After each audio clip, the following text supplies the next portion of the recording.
জানিয়ে দিব এই মুহূর্তে আমাদের হাতে এসেছে গুরুত্বপূর্ণ আপডেট সংবাদের শিরোনাম। শুরুতেই থাকছে মোদির নির্দেশেই শেখ হাসিনার নাটকীয় প্রত্যাবর্তনের গুঞ্জনে কূটনৈতিক মহলে তোলপাড়। এবারে জানিয়ে দিব ৭২ ঘন্টা পরও মেলেনি জাকসু ভোটের ফল, পারদ চড়ছে। এদিকে লন্ডনে তথ্য উপদেষ্টা মাহফুজ আলমের গাড়িকে লক্ষ্য করে ডিম নিক্ষেপ। আরও জানাবো পিআর পদ্ধতির জন্য আমরা আন্দোলন করব বলছে ফয়জুল করিম। সব শেষে জানিয়ে দিব নির্বাচন কমিশনারের লেজ গুটিয়ে পালানো এক ধরনের প্রতারণা বলছে জাবি শিবির। এতক্ষণ শুনছিলেন হাতে থাকা আপডেট সংবাদের শিরোনাম, এবারে বিস্তারিত। তবে তার আগে অনুরোধ রইল ভিডিওটিতে একটি লাইক এবং কমেন্ট করে জানিয়ে দিন ভিডিও সম্পর্কে আপনার মূল্যবান মতামত। আরও জানিয়ে দিন ভিডিওটি কোথা থেকে দেখছেন বা কোন জেলা থেকে দেখছেন।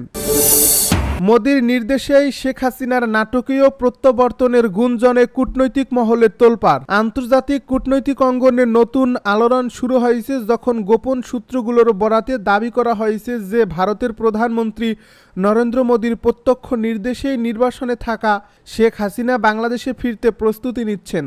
কল্পিত এই নাটকীয় পরিস্থিতি শুরু হয় যখন কয়েকটি বিদেশি গণমাধ্যম একটি গোপন বৈঠকের কথা উল্লেখ করে জানায় দিল্লির উচ্চ পর্যায়ে হাসিনার নিরাপত্তা, প্রত্যাবর্তনের সময়সূচি এবং সম্ভাব্য রাজনৈতিক কৌশল নিয়ে বিস্তারিত আলোচনা হয়েছে। এই খবর ছড়িয়ে পড়তেই ঢাকা রাজনৈতিক অঙ্গন থেকে শুরু করে আন্তর্জাতিক পর্যায়ে আলোড়ন সৃষ্টি হয়। ২০২৪ সালের ছাত্র জনতার বিক্ষোভ ও রাজনৈতিক অস্থিরতার মুখে দীর্ঘদিনের ক্ষমতাসীন হাসিনা দেশ ছাড়তে বাধ্য হন এবং ভারতের একটি সুরক্ষিত স্থানে নির্বাসিত জীবন কাটাচ্ছিলেন। তার অনুপস্থিতিতে অন্তর্বর্তী সরকার গঠিত হলেও দেশে রাজনৈতিক মেরুকরণ ও অনিশ্চয়তা কাটেনি। এমন পরিস্থিতিতে সমর্থকরা মনে করেন হাসিনার প্রত্যাবর্তনই রাজনৈতিক স্থিতিশীলতার একমাত্র পথ। তাদের দাবি নেত্রী ফিরে এলেই দেশের আস্থা ফিরবে এবং উন্নয়নের ধারাবাহিকতা পুনরায় শুরু করবে। অন্যদিকে কাল্পনিক বিরোধী দল ও বিশ্লেষকেরা এই সম্ভাব্য পদক্ষেপকে বাংলাদেশের সার্বভৌমত্বের জন্য বিপজ্জনক বলে আখ্যা দিয়েছে।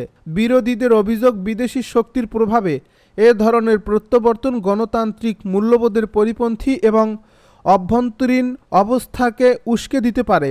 এক কাল্পনিক বিশ্লেষক মন্তব্য করেন, ভারতীয় প্রভাব ব্যবহার করে হাসিনার ফেরা যদি ঘটে তবে তা আঞ্চলিক কূটনীতিতে তীব্র উত্তেজনা তৈরি করবে এবং প্রতিবেশী দেশগুলোর মধ্যে নতুন ক্ষমতার দ্বন্দ্বের জন্ম দিতে পারে। ৩২ ঘন্টা পরও মেলেনি জাকসু ভোটের ফল, পারদ চড়ছে। জাহাঙ্গীরনগর বিশ্ববিদ্যালয়ে কেন্দ্রীয় শিক্ষার্থী সংসদ জাকসু এবং হল সংসদ নির্বাচনের পর ৩২ ঘন্টা পেরিয়ে গেলেও ফল কখন প্রকাশিত হবে সে বিষয়ে সুনির্দিষ্ট কিছু জানা যাচ্ছে না। ওএমআর মেশিনের পরিবর্তে হাতে ভোট গণনার সিদ্ধান্ত, গণনা প্রক্রিয়ায় ধীরগতি আর পাল্টাপাল্টি অভিযোগের কারণে ক্যাম্পাসে উত্তেজনা ও বিভ্রান্তি ছড়াচ্ছে। সেই সঙ্গে ভোটের সম্ভাব্য ফল নিয়ে আস্থাও কমছে। ভোট গণনার এই দীর্ঘ প্রক্রিয়ার মধ্যে শুক্রবার সকালে সিনেট ভবনে বিশ্ববিদ্যালয়ের শিক্ষক জান্নাতুল ফেরদৌসের মৃত্যু হয়। এজন্য নির্বাচন কমিশনের অব্যবস্থাপনাকে দায়ী করেছে তার সহকর্মীরা। অপরদিকে দ্রুত ভোটের ফলাফল প্রকাশের জন্য এখনও নির্বাচনী লড়াইয়ে থাকা প্রার্থী ও তাদের সমর্থকরা বিক্ষোভ করছেন। তারা বলছেন ভোট গণনায় এত দীর্ঘ সময় লাগা দুঃখজনক, এটি পর্যাপ্ত প্রস্তুতির অভাবে হয়েছে। যদিও নির্বাচন কমিশনের পক্ষ থেকে বিভ্রান্ত না হওয়ার আহ্বান জানিয়ে নিরবচ্ছিন্নভাবে ভোট গণনা এগিয়ে নেওয়া এবং রাতের মধ্যেই ফলাফল প্রকাশের প্রত্যাশার কথা বলা হয়েছিল। ১২,০০০ শিক্ষার্থীর এই ক্যাম্পাসে ২১টি হলে ভোট গ্রহণ শুরু হয় বৃহস্পতিবার সকাল ৯টায়। বিকেল ৫টার মধ্যে অধিকাংশ হলের ভোট গ্রহণ শেষ হলেও ২-৩টি হলে ভোটের দীর্ঘ লাইন থাকায় তা রাত ৭টা পর্যন্ত পৌঁছায়। রাত ১০টার পরে কঠোর নিরাপত্তার মধ্যে সিনেট ভবনে শুরু হয় ভোট গণনার কাজ। নির্বাচন কমিশন বলছে এ নির্বাচনে ভোট পড়েছে প্রায় ৬৮%।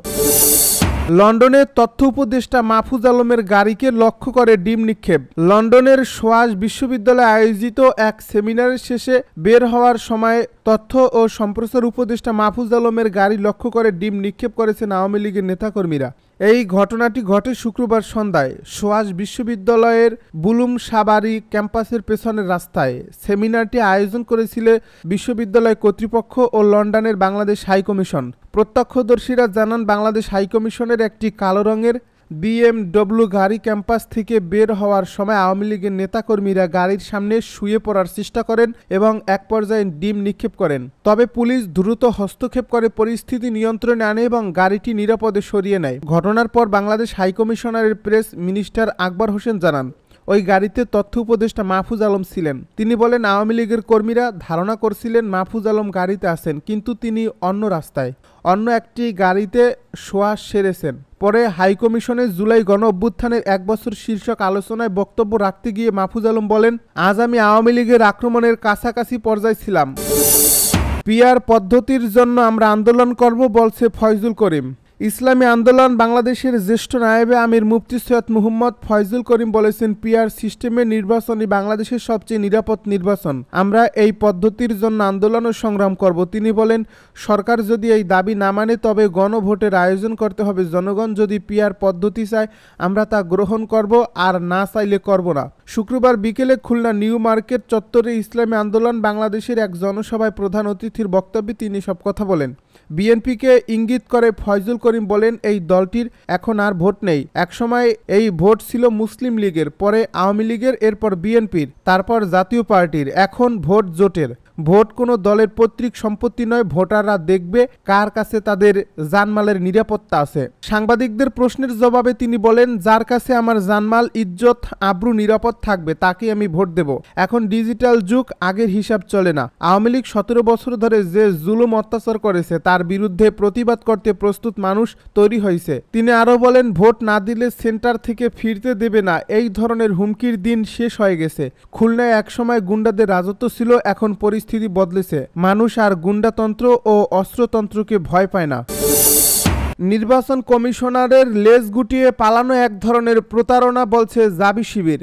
শেষ মুহূর্তে এসে নির্বাচন কমিশনারের লেজ গুটিয়ে পালানো এক ধরনের প্রতারণা বলে মন্তব্য করেছেন জাকসু নির্বাচনে ছাত্র শিবির সমর্থিত সমন্বিত শিক্ষার্থী জোট প্যানেলের এজিএস পদপ্রার্থী ফেরদৌস আল হাসান। শুক্রবার রাত 10:15টার দিকে বিশ্ববিদ্যালয়ের সিনেট ভবনের সামনে প্রেস ব্রিফিংয়ে এসে তিনি এ মন্তব্য করেন।